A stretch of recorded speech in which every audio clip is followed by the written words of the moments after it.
안녕하세요, 청취자 여러분. 저는 올해 28살이 된 김준호입니다. 깊어가는 겨울, 서울행 비행기 표를 예약하던 그날이 아직도 생생합니다. 제가 일하는 회사 사무실은 큰 병원 맞은편 고층 건물 꼭대기에 있었어요. 의료기기를 만드는 회사의 대표가 되었다는 게 때로는 꿈만 같았습니다. 창밖으로 내리는 눈을 바라보며 지난 시간들이 주마등처럼 스쳐 지나갔죠. 5살 때 미국으로 입양되어 준호에서 데이빗으로 이름이 바뀌었습니다. 양부모님은 겉으로 보기엔 다정한 부부였어요. 아버지는 은행원이었고 어머니는 초등학교 선생님이었죠. 하지만 집안에서는 달랐습니다. 아버지는 술만 드시면 달라지셨어요. 숙제를 늦게 했다는 이유로, 방 정리가 깔끔하지 않다는 이유로 고무 호스를 들었죠. 어머니는 그런 모습을 보고도 모른 척 방 안에서 문을 닫아버리곤 했습니다. 외롭고 무서웠던 그 시절, 저를 지켜준 건 공부뿐이었어요. 학교가 끝나면 곧장 도서관으로 달려갔습니다. 수학과 과학책을 읽으며 도서관 구석에서 밤을 보내는 게 일상이 되었죠. 덕분에 좋은 성적을 받을 수 있었고 큰 대학교에서 장학금을 받아 의료공학을 공부했습니다. 졸업하자마자 제가 개발한 수면 장애 치료기기로 회사를 차렸어요. 잠들지 못하는 사람들의 고통을 누구보다 잘 알았거든요. 어린 시절 매일 밤 악몽에 시달리며 뒤척이던 제 모습이 떠올라서 이 일을 시작했는지도 모릅니다. 겉으로 보기엔 성공한 젊은 사업가였지만 마음속 깊은 곳에는 늘 채워지지 않는 구멍이 있었습니다. 공항에서 마지막으로 본 친어머니의 뒷모습이 지워지지 않았어요. 까만 머리를 따아내리고 낡은 갈색 코트를 입은 모습이었죠. 돌아서는 그 뒷모습을 보며 어린 제가 얼마나 서럽게 울었는지 모릅니다. 이제는 그 상처와 마주할 때가 되었다고 생각했습니다. 28이 되어서야 용기를 낸 거죠.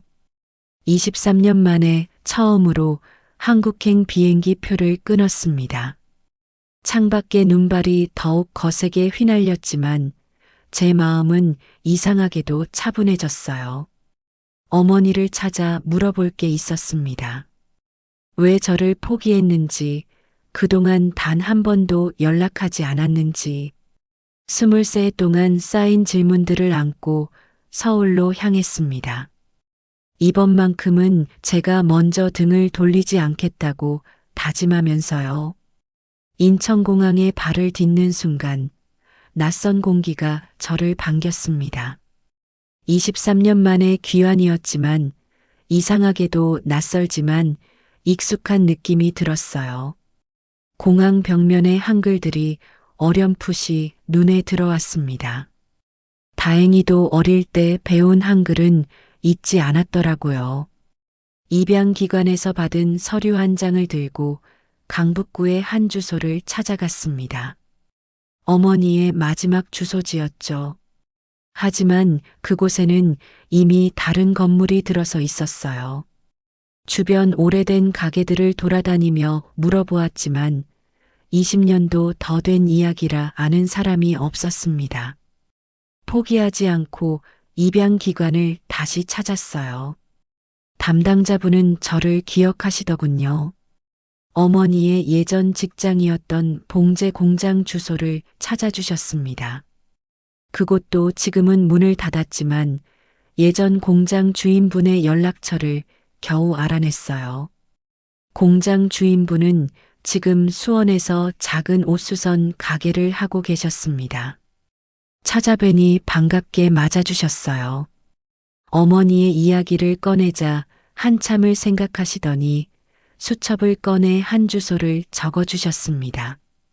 의정부의 어느 시장 근처였어요.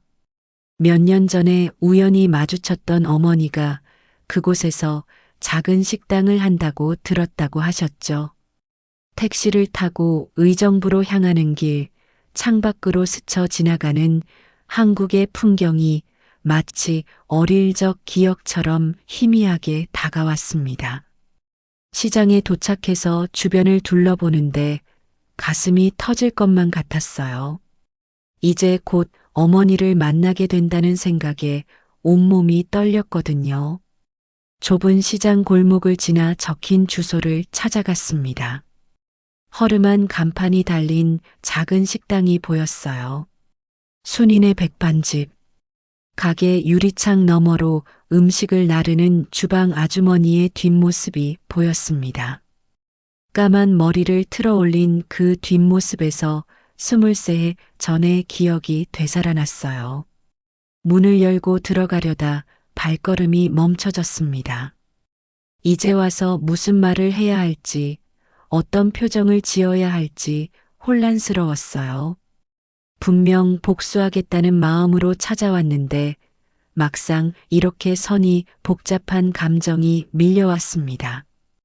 한참을 서성이다 결국 그날은 식당 문을 열지 못했어요. 근처 여관방을 잡고 밤새 잠 못 이루며 고민했습니다.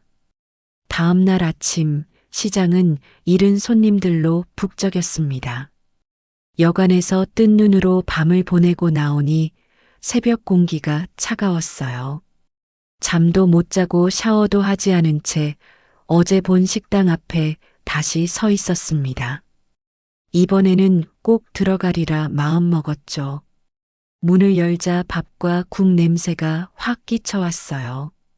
아침 일찍부터 장사 준비로 분주한 가게 안에는 주방에서 무언가를 썰고 있는 아주머니 한 분이 보였습니다. 어제 봤던 그 뒷모습이었어요. 조용히 구석자리에 앉아 메뉴판을 집어들었지만 글자 하나도 눈에 들어오지 않았습니다. 얼마 후 주방에서 나오신 아주머니가 제게 다가오셨어요. 어서 오세요. 아침 드시러 오셨어요? 23해 만에 듣는 어머니의 목소리였습니다. 하지만 제 목소리는 나오지 않았어요. 그저 고개를 끄덕이는 것이 고작이었죠. 어머니는 저를 알아보지 못하셨습니다. 그도 그럴 것이 5살 어린아이가 이제는 28살의 청년이 되어 있었으니까요. 머리는 짧게 깎았고 양복을 입은 모습은 외국에서 온 사업가처럼 보였을 겁니다. 김치찌개를 시켰어요. 어머니는 투박한 손으로 밥그릇을 내려놓으셨습니다. 그 손을 보니 마음이 아팠어요. 거칠고 굵은 손마디, 화상 자국 같은 흉터들. 지난 세월이 고스란히 담겨 있었습니다. 밥을 먹는 내내 어머니를 몰래 지켜보았어요. 주방과 홀을 오가며 부지런히 일하시는 모습이 안쓰러웠습니다. 예전에 제가 상상했던 모습과는 달랐어요. 호화로운 삶을 살고 있을 거라 생각했는데 실제는 작은 백반집에서 혼자 고된 일을 하고 계셨으니까요. 식사를 마치고 계산을 하려는데 어머니가 밝게 웃으시며 말씀하셨어요. 처음 오신 것 같은데 많이 드셔요. 반찬 더 드릴까요? 그 순간 눈물이 날 것 같았습니다.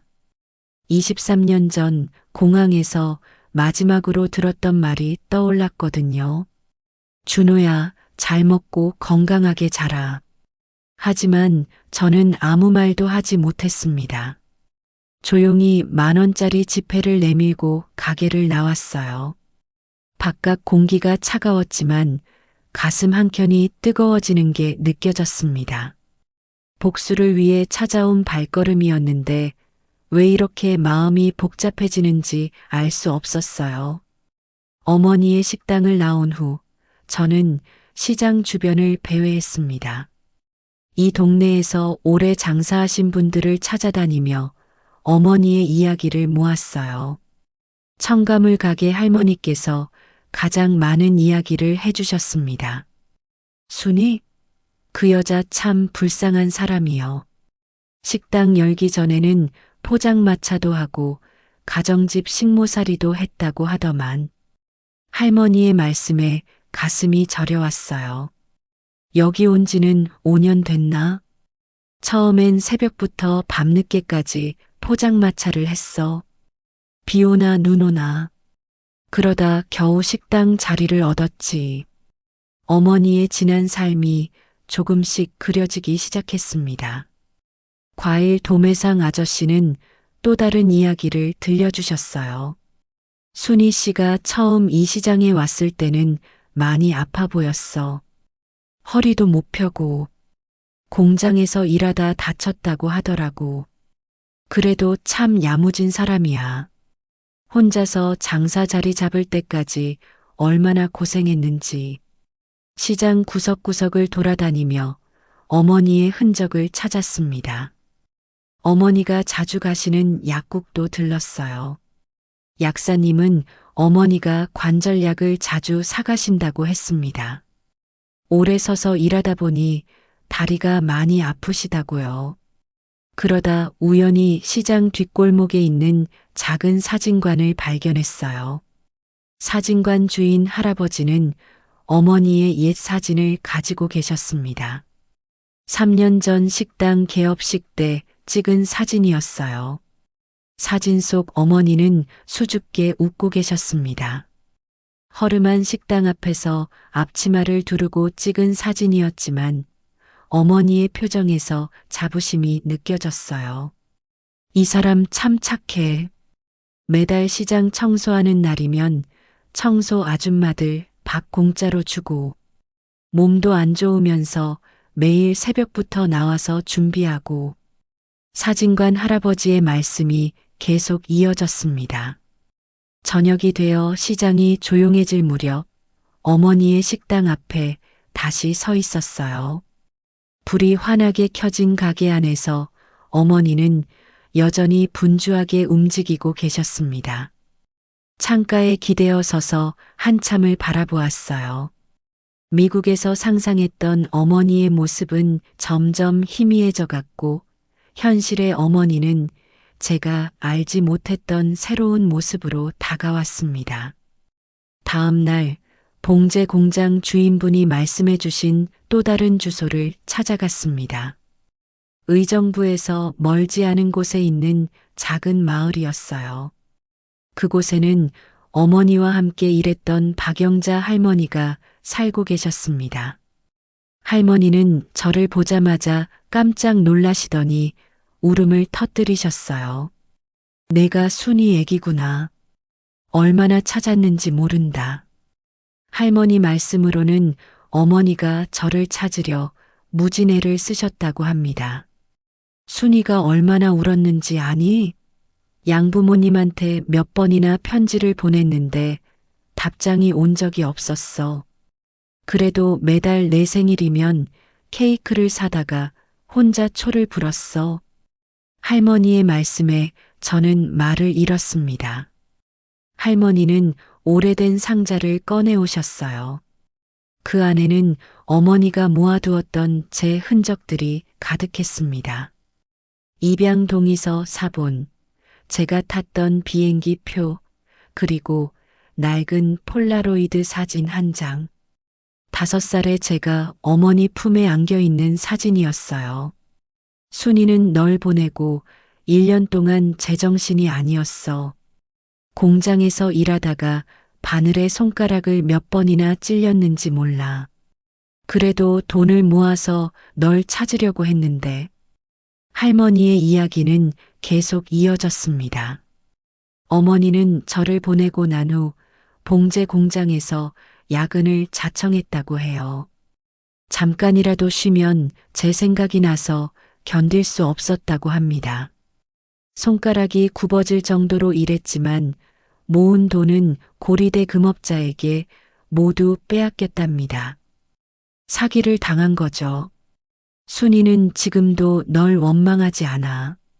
오히려 자기 때문에 내가 고생했을까봐 마음 아파하지. 할머니는 주름진 손으로 제 손을 꼭 잡으셨어요. 이제라도 만나서 다행이다. 순이한테 가보렴. 할머니 집을 나오는데 다리가 휘청거렸습니다. 20해 넘게 가슴에 품어온 분노가 잘못된 것이었다는 걸 깨달았기 때문이에요. 버스 정류장 벤치에 앉아 한참을 울었습니다. 주머니 속 사진 한 장을 꺼내 보았어요. 할머니가 주신 그 폴라로이드 사진이었습니다.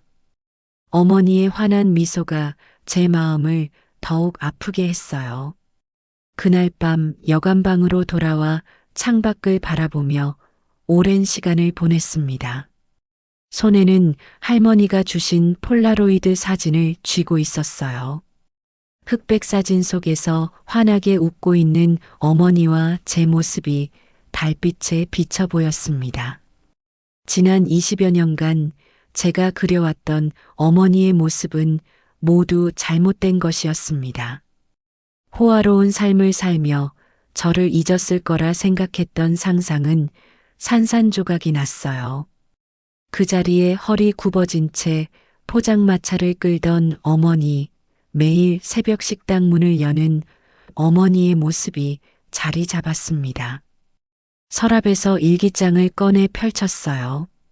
미국에서 써온 일기장에는 어머니를 향한 원망으로 가득했습니다.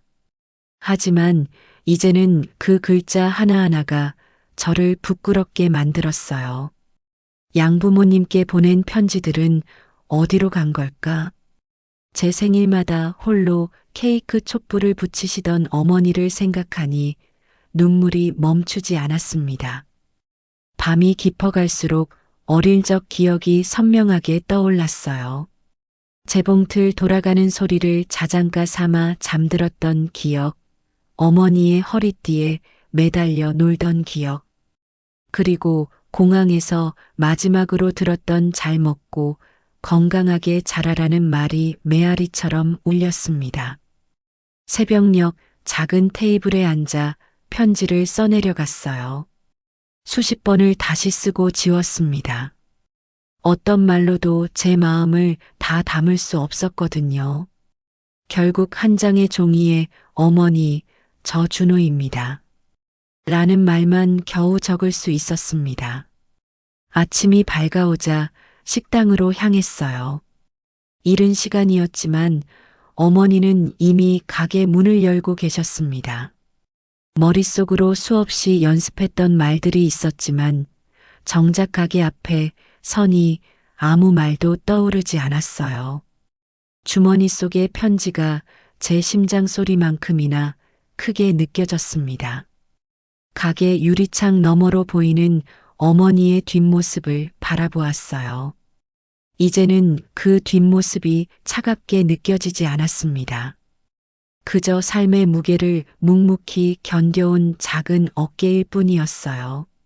문을 열고 들어가기 전 깊은 숨을 들이마셨습니다. 이제는 제가 그 어깨를 보듬어줄 차례라고 생각했거든요. 식당 문을 열자 어제와 같은 된장찌개 냄새가 코끝을 스쳤습니다. 어머니는 여전히 주방에서 바쁘게 움직이고 계셨어요. 떨리는 발걸음으로 카운터 앞에 섰습니다. 어머니가 고개를 돌려 저를 보시더니 반갑게 웃으셨어요. 어제 오셨던 손님이네요. 오늘은 뭐 드시? 어머니의 말씀이 흐려졌습니다. 제가 내민 낡은 폴라로이드 사진을 보시더니 어머니의 얼굴이 하얗게 변했어요. 떨리는 손으로 사진을 잡으시더니 한참을 보셨습니다.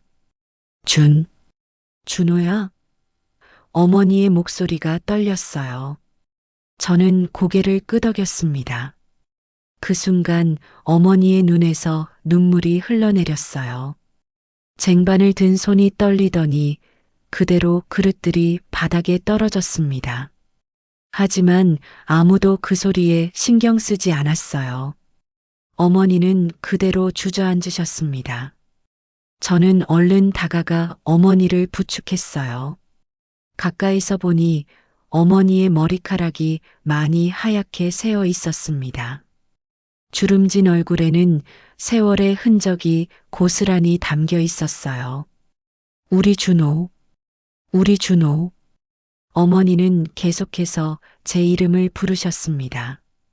떨리는 손으로 제 얼굴을 만지셨어요. 이렇게 컸구나. 이렇게 잘 자랐구나. 어머니의 눈물이 제 손등 위로 떨어졌습니다. 저도 참았던 눈물을 터뜨리고 말았어요. 죄송해요, 어머니. 제가 잘못 생각했어요. 어머니는 고개를 저으셨습니다. 아니다. 엄마가 미안하다. 엄마가 너무 미안하다. 그때 밖에서 손님들이 들어왔습니다. 어머니는 급히 눈물을 닦으시더니 일어나려 하셨어요. 하지만 저는 어머니의 손을 꼭 잡았습니다. 제가 하겠습니다. 앞치마를 두르고 주방으로 들어갔어요. 미국에서 요리를 배웠다고 말씀드리니 어머니는 놀라워하셨습니다. 그날 하루 저는 어머니의 식당에서 장사를 도왔어요. 서툴렀지만 어머니는 계속 제 모습을 보시며 눈물 어린 미소를 지으셨습니다. 식당 문을 닫고 나서야 우리는 제대로 된 이야기를 나눌 수 있었어요. 어머니는 지난 세월 동안 저를 찾으려 얼마나 애쓰셨는지, 얼마나 그리워하셨는지 이야기해 주셨습니다. 그 말씀을 들으며 저는 다시 한번 제 어리석음을 깨달았어요. 그날 이후로 저는 어머니의 식당에서 매일을 보냈습니다. 새벽 5시에 시장 입구에서 만나 함께 장을 보고 식당 준비를 했어요. 어머니가 해오신 방식 그대로 배우며 하나하나 일을 익혀나갔습니다. 어머니는 제가 미국에서 큰 회사를 운영한다는 걸 아시고는 놀라셨어요. 이런 허름한 식당에서 내가 뭐하러 하시면서 괜히 미안해 하셨습니다. 하지만 저는 행복했어요. 어린 시절 놓쳤던 시간들을 이제라도 채워나갈 수 있다는 게 감사했거든요. 장사가 한가할 때면 어머니는 제게 지난 이야기를 들려주셨어요. 제가 3살 때 아버지가 교통사고로 돌아가시고 어머니 혼자 저를 키우셨답니다. 봉제 공장에서 일하면서도 저를 업고 다니셨대요. 하지만 공장이 문을 닫고 빚쟁이들이 찾아오면서 결국 저를 보낼 수밖에 없었다고. 내가 좋은 부모 만나서 잘 자랄 거라고 생각했는데 어머니는 먹먹한 목소리로 말씀하셨어요. 양부모님의 학대 이야기는 차마 꺼내지 못했습니다.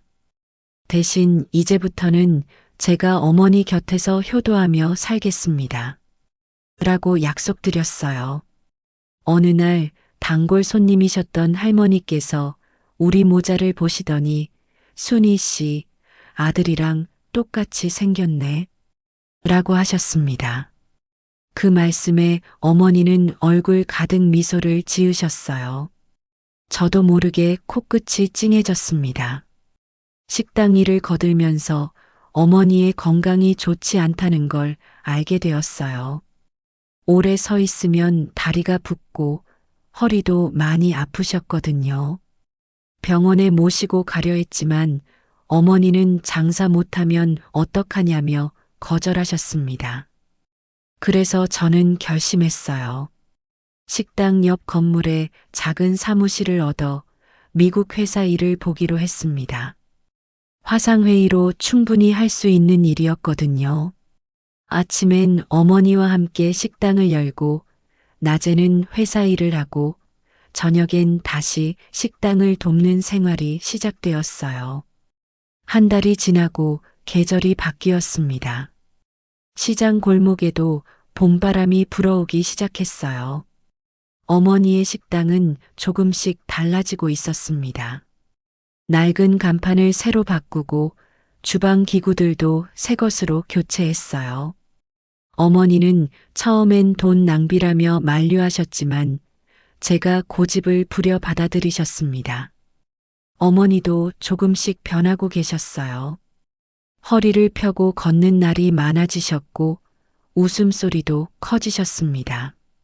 주말이면 동네 공원을 산책하는 것이 우리의 일과가 되었어요. 벚꽃이 필 때쯤 어머니는 처음으로 제 어린 시절 이야기를 꺼내셨습니다. 내가 3살 때부터 밥을 혼자 먹으려고 했어. 숟가락도 제대로 못 잡으면서. 어머니의 목소리에는 그리움이 가득했어요. 크리스마스 때 산타 할아버지 만나고 싶다고 조르던 것도 기억나. 그때는 돈이 없어서 장난감 하나 못 사줬는데 저는 어머니의 손을 꼭 잡았습니다. 이제는 제가 어머니의 산타가 되어 드릴게요. 어머니는 눈물을 훔치시며 웃으셨어요. 그날 저녁 우리는 처음으로 식당 문을 일찍 닫았습니다. 대신 집에서 함께 요리를 했어요. 어머니가 가르쳐 주시는 김치찌개 비법을 배우면서 잃어버린 시간을 조금씩 되찾아가는 기분이었습니다. 시장 사람들도 우리 모자를 보며 기뻐해 주셨어요. 순희 씨가 달라졌어. 얼굴에 빛이 나. 아들이랑 같이 있으니까 10살은 젊어진 것 같아. 이런 말씀들을 들을 때마다 가슴이 따뜻해졌습니다. 어느 날 저녁 어머니께서 낡은 종이 상자를 꺼내 오셨어요. 그 안에는 제 어린 시절 사진들과 함께 20통이 넘는 편지가 있었습니다. 모두 양부모님께 보냈던 것들이었죠. 이런 것까지 가지고 계셨어요? 어머니는 부끄러운 듯 웃으셨습니다. 내 소식이라도 들을까 싶어서. 그날 밤 저는 오래된 일기장을 꺼내 찢어버렸습니다. 어머니를 향한 원망으로 가득 찼던 그 페이지들이 이제는 필요 없어졌거든요. 대신 새 일기장을 샀어요. 첫 페이지에 어머니와의 새로운 시작이라고 적었습니다. 오늘은 어머니와 함께 지내게 된 지 100일째 되는 날입니다. 아침 일찍 일어나 어머니께 작은 선물을 준비했어요. 지난 23년 동안 못 챙겨드린 생일 선물을 조금이나마 보답하고 싶어서 은반지 하나를 사드렸습니다. 어머니는 처음에 손사래를 치시더니 수줍게 반지를 끼워 보셨어요. 엄마 손가락은 일만 해서 거칠고 못생겼는데 하시면서도 연신 반지를 보시며 웃으셨습니다. 저는 그 거칠고 못생겼다는 손이 세상에서 제일 예쁘다고 말씀드렸어요. 식당 일도 이제는 제법 익숙해졌습니다. 어머니가 개발하신 된장찌개 비법도 어느 정도 터득했고 단골 손님들과도 친해졌어요. 특히 어머니께서 기뻐하시는 건 제가 만든 음식을 드시고 손님들이 순희 씨 아들이 실력이 어머니 뺨치네 라고 말씀하실 때입니다. 지난주에는 어머니와 함께 찍은 사진으로 식당 안에 새 액자를 걸었어요. 어머니는 쑥스러워 하셨지만 매일 아침 가게 문을 열 때마다 그 사진을 보며 미소 짓고 계시더라고요. 그 모습을 보고 있으면 제 마음도 따뜻해집니다. 미국에서 운영하던 회사도 한국 지사를 내기로 했어요. 어머니 곁을 떠나지 않겠다는 제 고집을 주변에서도 이해해 주었거든요. 이제는 시장 앞 작은 사무실에서 화상회의로 일하는 게 일상이 되었습니다. 어제는 어머니와 함께 앞으로의 계획을 이야기했어요. 식당 옆 가게가 나가면 그곳을 개조해서 식당을 조금 더 크게 하자고요. 어머니는 다 늙어서 무슨 하시면서도 새로운 메뉴를 개발하자며 요리책을 뒤적이고 계십니다. 청취자 여러분, 제 이야기가 길어졌네요. 28회를 살면서 복수심에 불타다가 용서를 배우고 미움이 사랑으로 바뀌는 걸 경험했습니다. 어쩌면 진정한 가족의 의미도 이제야 알게 된 것 같아요. 이제 저는 매일 아침 어머니와 함께 시장 골목을 걸으며 하루를 시작합니다. 봄바람이 불어오는 골목길에서 어머니의 웃음소리를 들으며 생각했어요.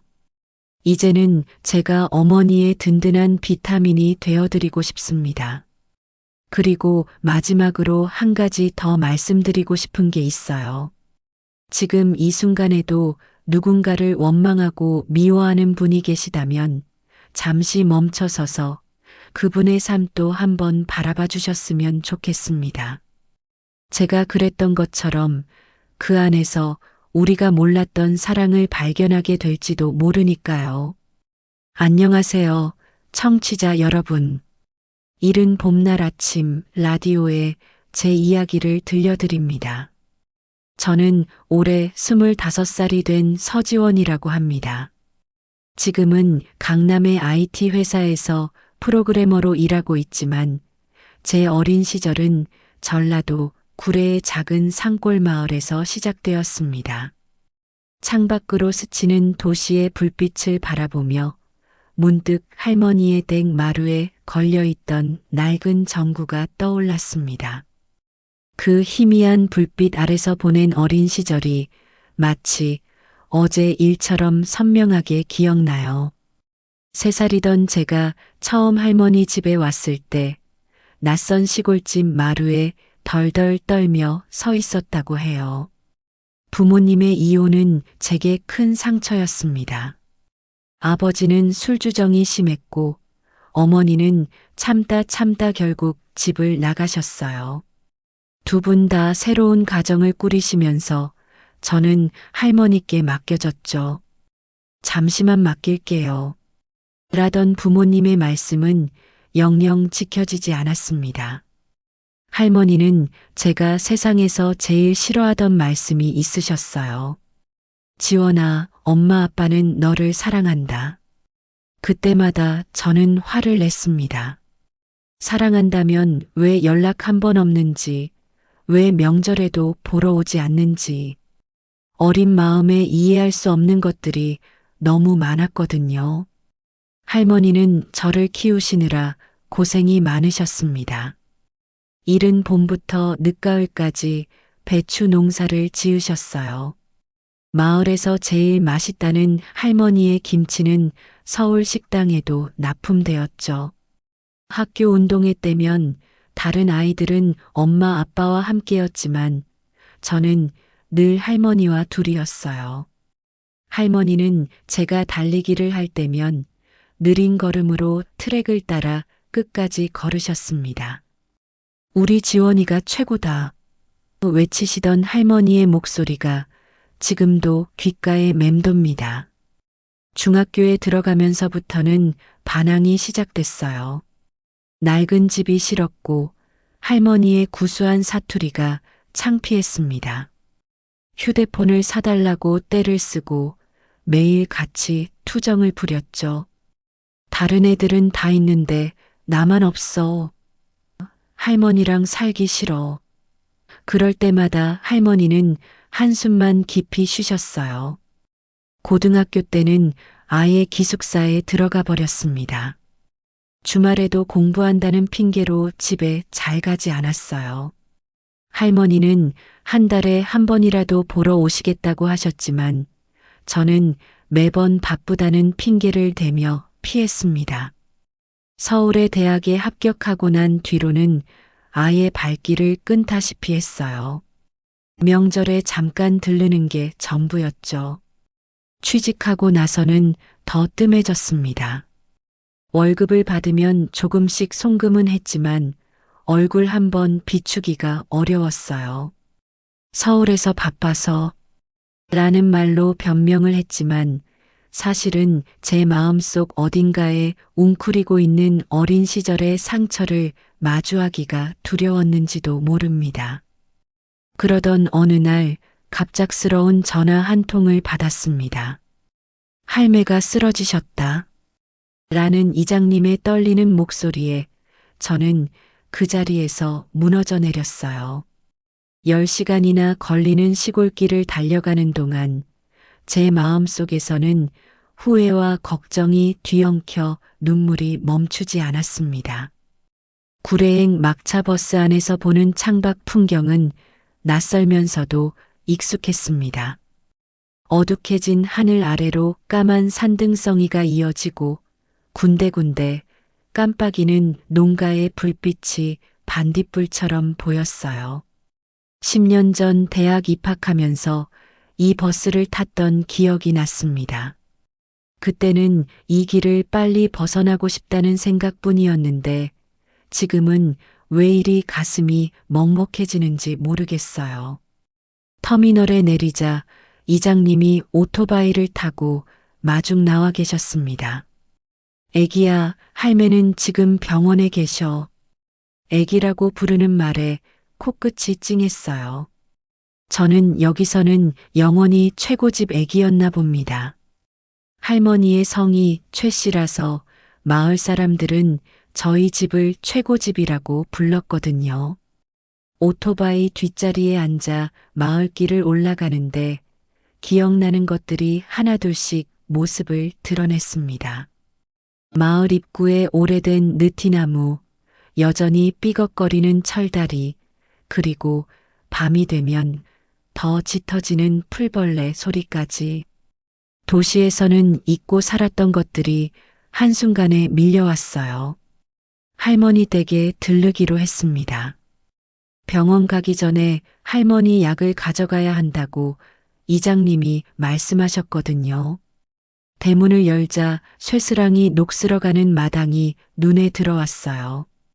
예전에는 늘 반짝반짝 윤이 났었는데 할머니가 매일 아침 쇠스랑으로 마당을 긁으시던 모습이 떠올랐습니다.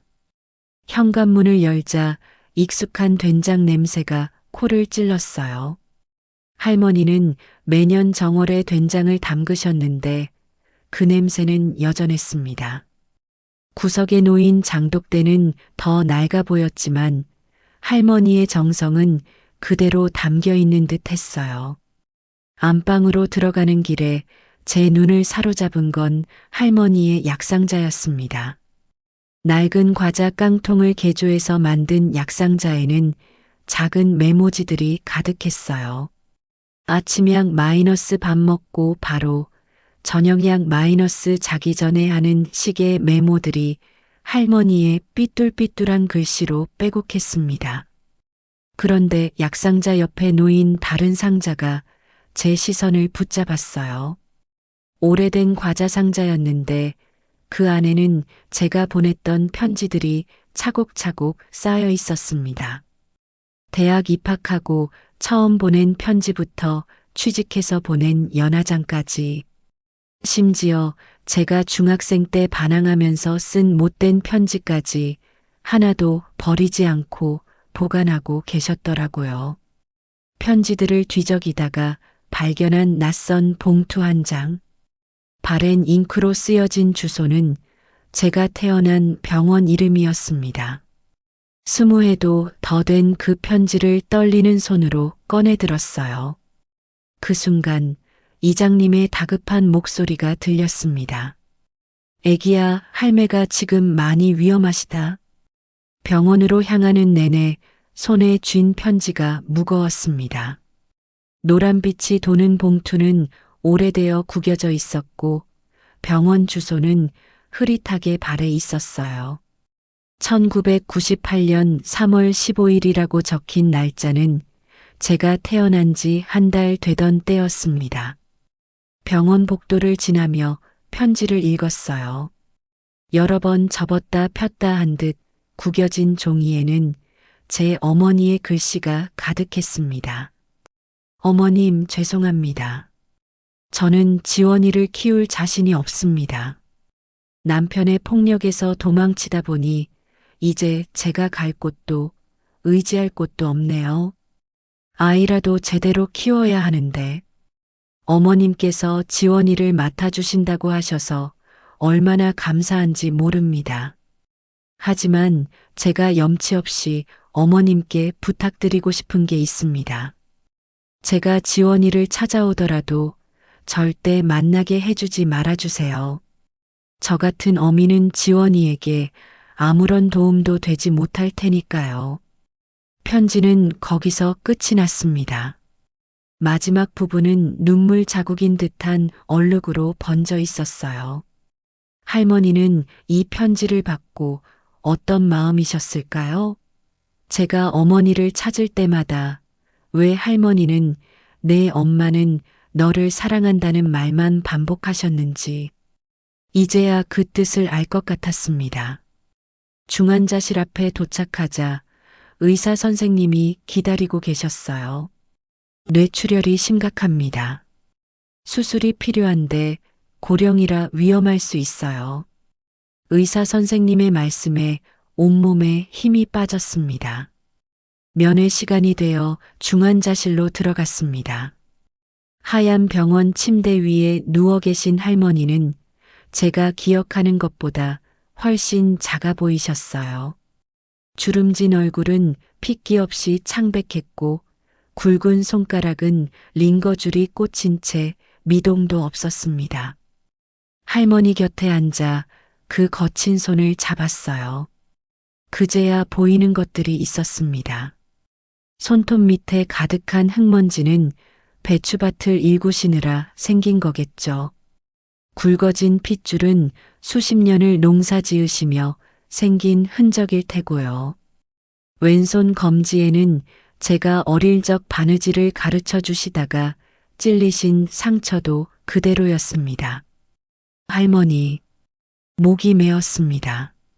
하고 싶은 말은 많은데 아무 말도 나오지 않았어요. 대신 뜨거운 눈물이 할머니의 손등 위로 뚝뚝 떨어졌습니다. 그때 할머니의 손가락이 살며시 움직였어요. 눈을 뜨신 할머니는 희미하게 미소를 지으셨습니다. 우리 지원이가 왔구나. 할머니의 목소리는 작았지만 또렷했어요. 많이 컸지? 울지 마라. 할매는 괜찮단께. 저는 할머니의 손을 더욱 꼭 잡았습니다. 그동안 제가 얼마나 못된 손녀였는지, 할머니의 마음을 얼마나 아프게 했는지, 뒤늦은 후회가 밀려왔어요. 다행히 할머니의 수술은 성공적이었습니다. 의사 선생님께서는 고령임에도 불구하고 회복이 빠르다며 놀라워하셨어요. 저는 회사에 한 달 휴직계를 냈습니다. 처음으로 제 인생에서 할머니를 최우선으로 둔 결정이었어요. 할머니는 병실에서도 제 걱정뿐이었습니다. 서울에서 회사 다니다가 이런 시골 병원에서 날 간호하느라 고생이 많지 하시면서 눈물을 글썽이셨어요. 할머니의 머리맡에는 여전히 그 노란 편지 봉투가 놓여 있었습니다. 간간히 할머니는 그 편지를 만지작거리시곤 했어요. 할머니, 그동안 많이 힘드셨죠? 어느 날 저녁 용기를 내어 물었습니다. 할머니는 잠시 창밖을 바라보시더니 천천히 말씀을 시작하셨어요. 내 엄마가 처음 널 데리고 왔을 때 꼬꼬마가 덜덜 떨면서도 내 치마폭에 매달리던 모습이 아직도 눈에 선하구나. 그때 난 결심했어. 내가 살아있는 한 널 지키겠다고. 할머니는 그동안 있었던 일들을 하나하나 들려주셨어요. 제가 3살 때 밤마다 울며 엄마를 찾던 일, 유치원에서 다른 아이들이 놀릴까봐 아침마다 도시락을 특별히 예쁘게 싸주셨던 일, 중학교 입학식 날 교복을 입은 제 모습을 보며 몰래 울었던 일까지. 내 엄마가 너 보러 온 적이 있었다. 초등학교 3학년 때였을 거야. 운동장 철봉에서 놀고 있는 널 멀리서 바라보더니 그대로 돌아가 버리더라. 할머니의 목소리가 떨렸습니다. 그날 밤에 전화가 왔어. 어머님, 지원이 잘 크고 있어서 다행이에요. 저는 이제 정말 떠나보내야 할 것 같아요. 그게 마지막이었지. 병실 창밖으로 매화나무 한 그루가 보였어요. 아직 꽃망울이 단단히 닫혀 있었지만 곧 필 것 같은 느낌이었습니다.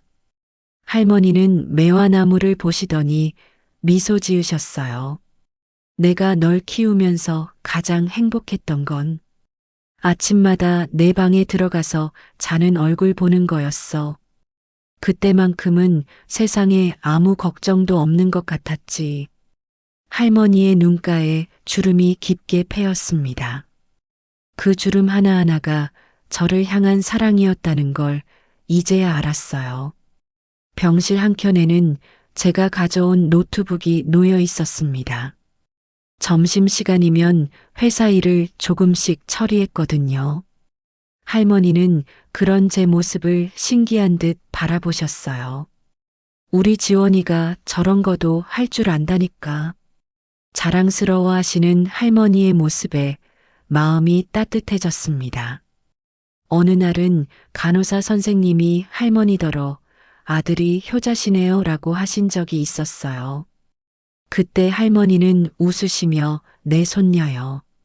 내 새끼 라고 하시는데 그 목소리에 담긴 자부심이 저를 부끄럽게 만들었습니다. 그동안 제가 할머니를 얼마나 서운하게 해드렸는지 새삼 깨달았거든요. 할머니가 퇴원하시던 날 마을 사람들이 모두 나와 축하해 주셨습니다. 이장님은 트럭을 내어주셨고 슈퍼마켓 주인 아주머니는 과일을 한 상자나 선물해 주셨어요. 할머니는 쑥스러워 하시면서도 얼굴에 웃음이 가득했습니다. 집으로 돌아오는 길에 할머니는 말씀하셨어요. 지원아, 이제 서울로 올라가야지? 하시는데 목소리가 떨렸습니다. 저는 할머니의 손을 꼭 잡았어요. 아니요, 할머니. 이제 제가 여기서 살기로 했어요. 할머니는 깜짝 놀라시더니 눈물을 글썽이셨습니다. 회사에는 재택근무를 신청했어요. 프로그래머라 컴퓨터만 있으면 일할 수 있다고 설득했죠.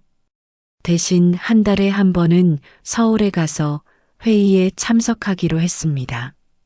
할머니 댁에 초고속 인터넷도 설치했어요. 기사님이 오셔서 공사할 때 할머니는 연신 신기해 하셨습니다. 이게 뭐다냐? 서울하고 여기하고 선으로 이어진단 말이가? 네, 할머니. 이제 제가 서울 안 가도 일할 수 있어요. 아이고, 세상 좋아졌네. 집수리도 시작했습니다. 비가 새는 지붕을 고치고 낡은 마루도 새로 깔았어요. 할머니는 처음엔 돈 아깝다 하시며 말리셨지만 제가 고집을 부리니 결국 허락하셨어요. 지원아, 내가 어릴 때 저 마루에서 기어다니던 생각나네. 새 마루가 깔리는 걸 보시며 할머니가 말씀하셨습니다. 그때 내가 무릎 다쳐서 얼마나 울었다냐. 밤새 너 안고 달래줬는데 장독대도 정리했어요. 오래된 장독들을 닫고 새 뚜껑으로 바꿨습니다. 할머니는 제가 장독을 씻을 때마다 옆에서 꼼꼼히 보시며 조언해 주셨어요. 여기는 이렇게 돌려서 닦아야 한다. 저 장독은 할매 증조 할머니 때부터 내려온 거다 하시면서요. 마당의 감나무 아래 평상도 새로 만들었습니다. 목공소 아저씨가 오셔서 단단한 나무로 예쁘게 만들어 주셨어요. 할머니는 새 평상에 앉아 하늘을 보시더니 이제 여름에 내가 여기 앉아서 일하면 되겠구나 하시며 환하게 웃으셨습니다. 봄이 깊어가면서 배추밭도 정리했어요. 할머니는 아직 몸이 약하셔서 일은 못하시고 저한테 하나하나 가르쳐 주셨습니다. 모종은 이만큼 간격을 두고 심어야 한다. 물은 이렇게 줘야 배추가 실하게 자란다 하시면서요. 할머니의 가르침을 받으며 농사를 배우는 제 모습이 신기했습니다. 어느 날 저녁 할머니와 새 평상에 나란히 앉아 별을 보고 있었어요. 할머니는 문득 말씀하셨습니다. 지원아, 할매가 너무 행복하다. 저도요, 할머니. 이제야 진짜 집에 온 것 같아요. 별이 가득한 하늘 아래서 할머니와 나누는 이 순간이 제가 평생 찾아 헤매던 행복이란 걸 깨달았습니다. 할머니와 함께하는 일상은 조용한 행복으로 가득했습니다. 매일 아침 5시면 할머니는 어김없이 부엌에서 어스름을 깨우셨어요. 된장찌개 끓이는 소리에 저도 자연스레 눈을 뜨게 되었죠. 할머니가 끓이시는 된장찌개는 세상에서 제일 맛있었습니다. 할머니, 저도 된장찌개 끓이는 법 가르쳐 주세요. 어느 날 아침 용기를 내어 말씀드렸어요. 할머니는 깜짝 놀라시더니 이내 환하게 웃으셨습니다. 그래, 우리 지원이가 이제 된장찌개도 끓일 줄 알아야지. 그날부터 요리 수업이 시작됐어요. 된장찌개에는 무조건 집에서 담근 된장을 써야 한다는 것, 멸치와 다시마로 우려낸 육수가 중요하다는 것, 두부는 마지막에 넣어야 부서지지 않는다는 것까지. 할머니의 비법은 하나하나가 삶의 지혜였습니다. 장독대 앞에서는 더 많은 이야기가 피어났어요. 할머니는 장을 담그실 때면 항상 기도를 하신다고 했습니다. 우리 지원이 건강하게 해달라고. 그 말씀에 눈시울이 붉어졌어요. 제가 반항하던 시절에도 할머니의 기도는 멈추지 않았던 거죠. 낮에는 각자의 일상이 있었습니다. 저는 노트북으로 회사 일을 하고 할머니는 마당에서 화초를 가꾸셨어요. 가끔 고개를 들어보면 할머니가 제 모습을 흐뭇하게 바라보고 계시곤 했습니다. 그럴 때마다 할머니는 수줍게 웃으시며 일하는 모습이 꼭 내 아버지 닮았다 하셨어요. 점심시간이면 함께 밥을 먹었습니다. 할머니는 제가 좋아하는 반찬을 하나씩 더 담아주시면서도 많이 먹어라 하시는 걸 잊지 않으셨어요. 그때마다 어릴 적 소풍 도시락이 생각났습니다. 친구들이 부러워하던 예쁜 도시락, 그게 다 할머니의 정성이었단 걸 이제야 깨달았어요. 저녁이면 마당 평상에 나란히 앉아 하늘을 봤습니다. 할머니는 그때마다 제 어릴 적 이야기를 들려주셨어요. 처음 걸음마를 배우던 날, 유치원 졸업식 때의 일, 중학교 입학식에서 있었던 일까지 저는 그제야 알았습니다. 할머니의 기억 속에는 제 인생의 모든 순간이 고스란히 담겨 있다는 거요. 어느 날은 할머니가 오래된 앨범을 꺼내 오셨어요. 그동안 한 번도 보여주지 않으셨던 제 아기 때 사진들이었습니다. 사진 속에는 제가 몰랐던 이야기가 가득했어요. 아픈 저를 업고 병원에 가시던 날, 첫 돌잔치의 순간, 유치원 소풍날의 기억들. 이 사진, 내가 처음 걸었을 때 찍은 거요. 얼마나 좋아했던지. 동네방네 자랑하고 다녔지. 할머니의 목소리에는 그때의 기쁨이 그대로 담겨 있었습니다. 이건 내가 처음 할머니라고 불렀을 때, 그날 밤에 얼마나 울었는지 모른다. 앨범을 보며 할머니와 저는 때로는 웃고 때로는 눈시울을 붉혔습니다.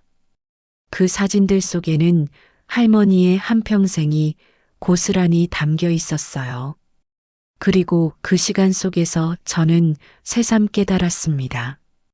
제가 얼마나 사랑받으며 자랐는지를요. 여름이 시작될 무렵 할머니와 함께 다락방 청소를 하기로 했습니다. 오래전부터 미뤄두었던 일이었어요. 낡은 계단을 올라 다락문을 열자 먼지 섞인 공기가 훅 끼쳐왔습니다.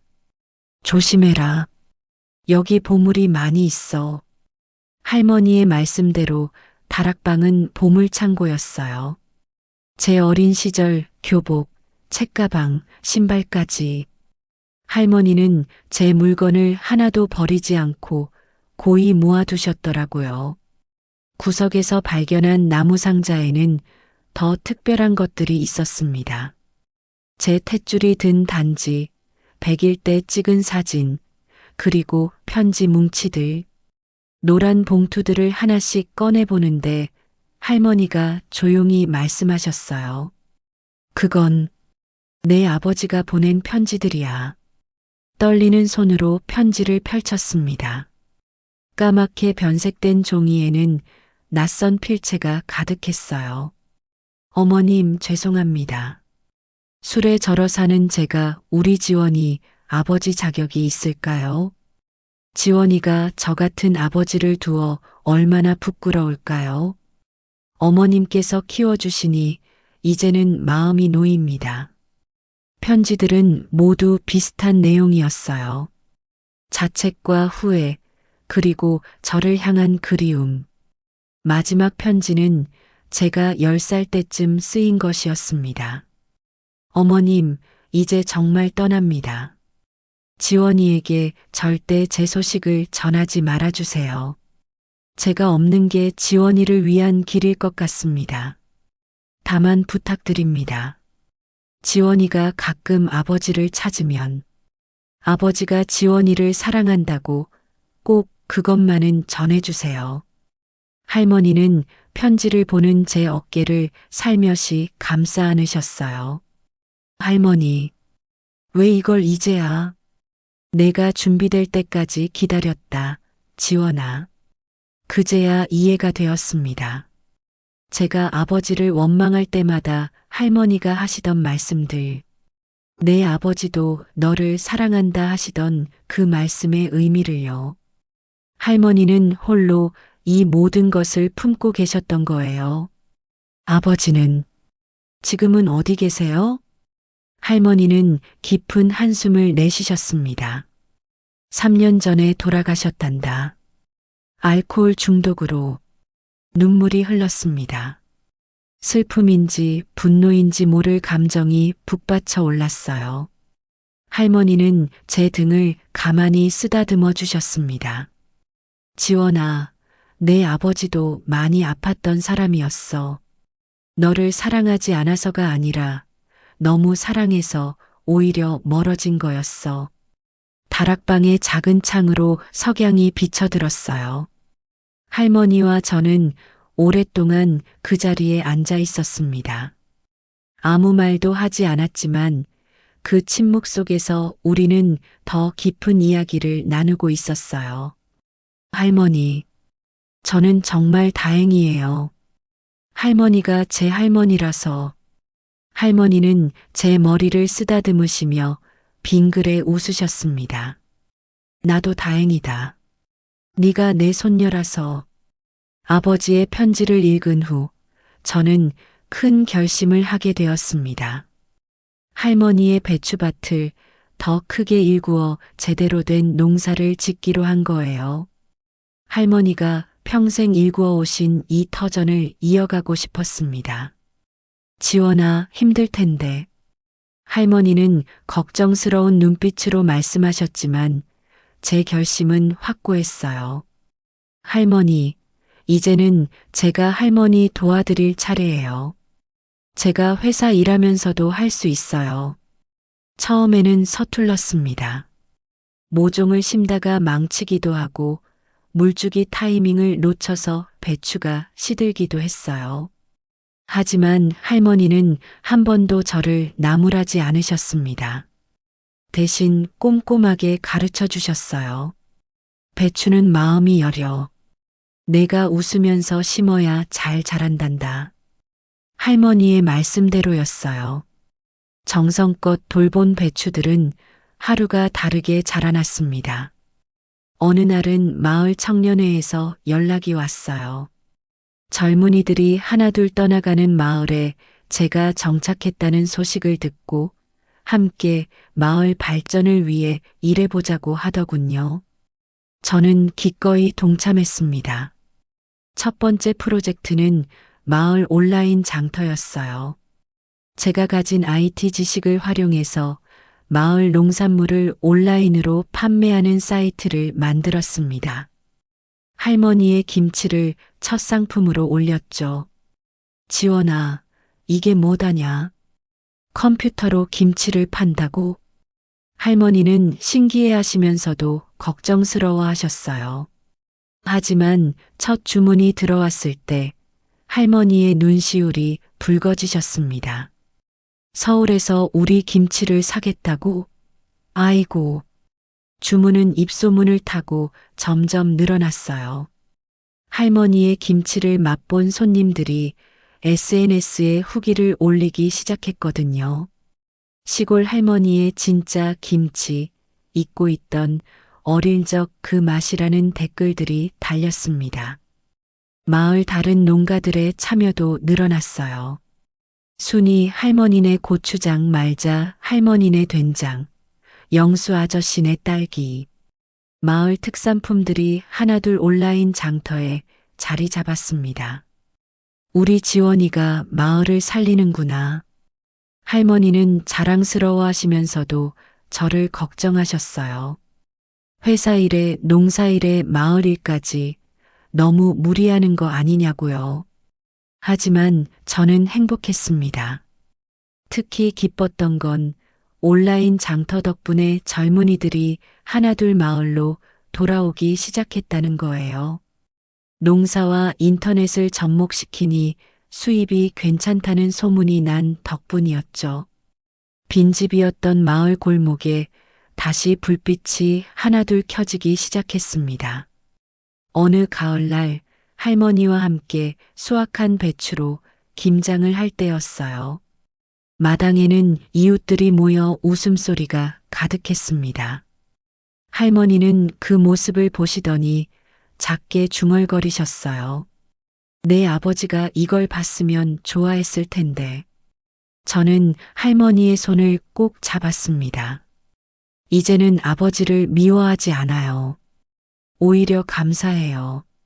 아버지가 저를 할머니께 맡기신 덕분에 저는 이토록 큰 사랑을 받으며 자랄 수 있었으니까요. 따뜻한 봄날 아침 할머니 댁 대문 앞에 낯선 여자분이 서 계셨습니다. 50살은 되어 보이는 분이었는데 어딘가 낯이 익었어요.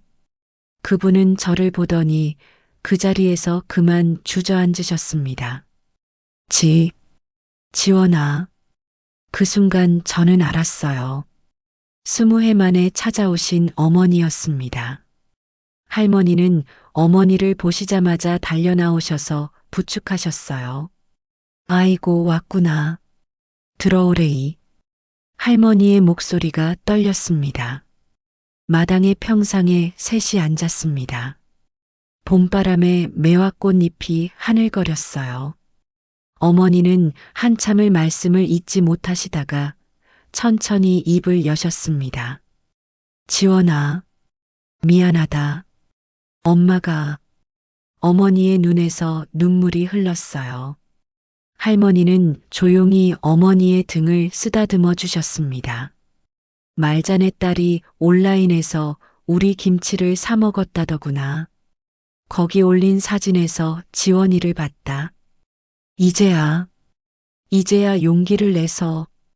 어머니의 말씀이 이어졌습니다. 어머니는 저를 두고 간 후 작은 식당에서 일하시며 지내셨다고 해요.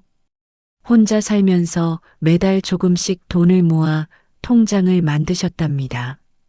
언제까는 저를 찾아가 보상이라도 해드리고 싶어서.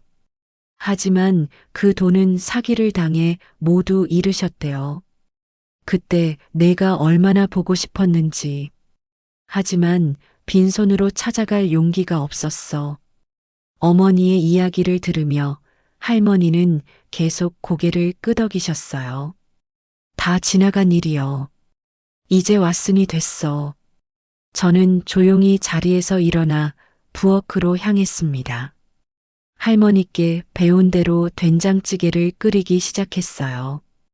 어머니는 놀란 듯 저를 바라보셨습니다. 할머니께 배웠어요. 어머니 입맛에도 맞았으면 좋겠네요. 제 말에 어머니는 또다시 눈물을 보이셨어요. 식사를 하면서 우리는 많은 이야기를 나눴습니다. 어머니는 그동안의 삶을 조금씩 들려주셨고, 저는 할머니와 함께한 시간들을 이야기했어요. 할머니는 우리 모녀의 이야기를 조용히 들으시며 때때로 거듭 말씀을 해주셨습니다. 지원아, 엄마를 용서할 수 있을까? 어머니가 조심스레 물으셨어요. 저는 잠시 생각에 잠겼습니다. 그리고 천천히 대답했어요. 용서는 이미 오래전에 했어요. 할머니께서 가르쳐 주셨거든요. 미움이 얼마나 마음을 아프게 하는지. 할머니는 그런 저희를 바라보시며 활짝 웃으셨습니다. 매화나무 아래 평상에서 보내는 그 봄날의 오후는 우리 모두에게 새로운 시작이 되었어요. 1년이 지났습니다. 우리 마을에도 많은 변화가 생겼어요. 온라인 장터는 더욱 커져서 이제는 전국 각지에서 주문이 들어오고 할머니의 김치는 월간 전통 음식 잡지에도 소개되었죠. 어머니는 서울 생활을 정리하고 마을로 오셨어요. 처음에는 어색했지만 할머니께서 옛날 이야기를 들려주시면서 자연스럽게 우리는 가족이 되어갔습니다. 어머니는 이제 할머니와 함께 김치를 담그세요. 어머니의 손맛이 더해져 김치 맛이 더 좋아졌다고 손님들이 말씀하시네요. 지원아, 엄마랑 할머니가 담근 김치 맛이 어떠노? 어머니가 수줍게 물으실 때면 할머니는 뿌듯한 미소를 지으세요. 우리 며느리가 손맛이 좋다니께. 마을에는 청년들이 하나둘 늘어났어요. 빈집을 고쳐 게스트하우스를 만들고 농사와 IT를 접목한 스마트팜도 생겼습니다. 도시 아이들이 체험학습을 오기도 하고 주말이면 캠핑을 오는 가족들도 많아졌어요. 할머니는 요즘 마을 할머니들과 함께 할매들의 이야기 교실을 여셨답니다. 옛날 이야기를 들려주시고 김치와 장 담그는 법을 가르쳐 주시는 거예요. 도시에서 온 젊은이들이 열심히 배워가는 모습을 보시면서 할머니는 더욱 행복해 하세요. 지원아, 할매가 너무 늙어서 걱정이었는데 이제는 마음이 놓인다. 어느 날 할머니가 문득 그런 말씀을 하셨어요. 우리 지원이가 있고 네 엄마도 있고 마을도 이렇게 살아났으니. 며칠 전에는 특별한 손님들이 찾아왔습니다. 서울의 한 방송국에서 사라져가는 맛을 지키는 사람들이라는 프로그램을 찍으러 오셨어요. 할머니의 김치 이야기, 우리 마을의 변화, 그리고 새 여자의 이야기를 담아간다고 하셨죠. 촬영하는 내내 할머니는 쑥스러워 하셨지만 카메라 앞에서도 변함없이 정갈한 손끝으로 배추를 다듬으셨어요. 어머니는 할머니 곁에서 조용히 거들면서 때때로 미소를 지으셨고요. 이제 저는 매일 아침 두 분의 모습을 바라보며 하루를 시작합니다. 할머니와 어머니가 부엌에서 나누시는 이야기 소리, 된장찌개 끓는 냄새, 마당에 널린 빨래가 바람에 나부끼는 모습, 이 모든 것이 제게는 삶의 위안이 되었어요. 청취자 여러분, 제 이야기가 길어졌네요. 하지만 이제야 말씀드리고 싶은 게 있습니다. 우리 모두에게는 저마다의 상처가 있고 그 상처가 아물기까지 오랜 시간이 필요할지도 모릅니다. 하지만 포기하지 마세요. 할머니께서 늘 말씀하시듯 세상에 영원한 겨울은 없답니다. 봄이 오면 매화가 피고, 여름이면 장독대에 햇살이 비치고, 가을이면 배추밭에 이슬이 맺히고, 겨울이면 김장독에서 새로운 맛이 숙성되듯 우리의 마음도 계절처럼 변화하면서 조금씩 자라나는 거겠죠. 지금 이 순간에도 어딘가에서 누군가의 봄이 시작되고 있을 거예요. 그리고 그 봄을 맞이할 준비가 되었다면 첫걸음을 내딛어 보는 건 어떨까요?